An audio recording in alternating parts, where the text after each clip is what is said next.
عليها تتجوز عرفي، مش من ده، من واحد تاني. اللي قدامكم في الصورة ده قاضي سابق، ناس كتير اتعاطفت معاه رغم انه قتل طليقته وهي ماشية في الشارع مع جوزها. القاضي ده بعد ما اعترف ان هو قتل طليقته قال ان هو مستعد يتعدم لانه راجل، لان طليقته فضحته قدام زمايله القضاة وكمان اشتكته في التفتيش القضائي. ده غير انها اتجوزت 2 رجالة عرفي وهي على ذمته، واحد مسجل خطر والتاني بتاع كازينوهات، وانه للاسف ما قدرش يمسك عليها اي اثباتات او ادلة بجوازاتها العرفية، وانه كراجل مستحيل يخلي اولاده يتربوا مع رجالة اغراب، خصوصا ان عنده بنت كبيرة عمرها 13 سنة، يعني كبيرة وواعية. بعد كلامه ده ناس كتير اتعاطفت معاه وقالوا ان اي راجل عنده نخوة ممكن يتصرف زيه. طبعا مراته استاذة لميس مش موجودة معانا دلوقتي علشان تدافع عن نفسها وتقول ان المستشار السابق كان بيحبها بجنون، لكن بسبب عصبيته الزايدة وضربه ليها على طول سبب لهم مشاكل كتير، فكانت بتسيب البيت وتغضب. فكان المستشار السابق بيهددها باولادهم لدرجة انه في مرة اخذ ابنهم الصغير وصوروا فيديو وهو شايله على الكوبري وتحت منهم النيل، وقال لها لو ما رجعتش ليه هيرميه، وهي طبعا زي اي ام رجعت علشان خاطر الاولاد.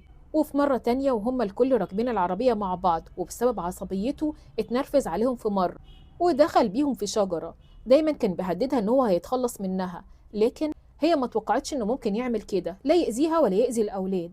المهم بعد المشاكل دي كلها الزوجة بتقرر انها تتطلق، وبالفعل اتطلقت واخدت الاولاد، وكحضن اخدت مسكن الزوجية اللي الزوج قال ان هو اداها 2 مليون ونص، وده تمن سعر الشقة اللي هي ساكنة فيها. هي ما خدتش فلوس في ايدها، هي خدت مسكن الزوجية. بعد الطلاق المستشار السابق دور على عروسة وبالفعل اتجوز وعمل فرح كبير علشان يكيد في طليقته، وطبعا ما كانش بيدفع نفقة لأولاده علشان الأم تصرف على الأولاد، فطبيعي طليقته هترفع قضية نفقة لأولادهم. القاضي قال إن هو ساب شغله علشان مراته رفع عليه قضايا وكمان اشتكته في التفتيش القضائي، علشان كده ساب الشغل، لكن للأسف مش هي دي الحقيقة. القاضي ده ساب شغله لأن عنده 2 أجنس عربيات وعنده مصنع حلويات، يعني عنده بيزنس تاني بدخله مبالغ مالية كبيرة، ورغم انه عايش حياته واتجوز وخلف وعنده البيزنس الخاص بيه، بس لما عرف ان طليقته اتجوزت وعايشة حياتها ومبسوطة وسعيدة اتجنن، علشان كده فضل يراقب فيها لمدة 2 كاملين ويعرف كل تحركاتها، لحد لما في يوم طليقته اخدت جوزها ومشوا على الممشى السياحي باكتوبر، وهناك القاضي كان مراقبها فطلع السلاح من جيبه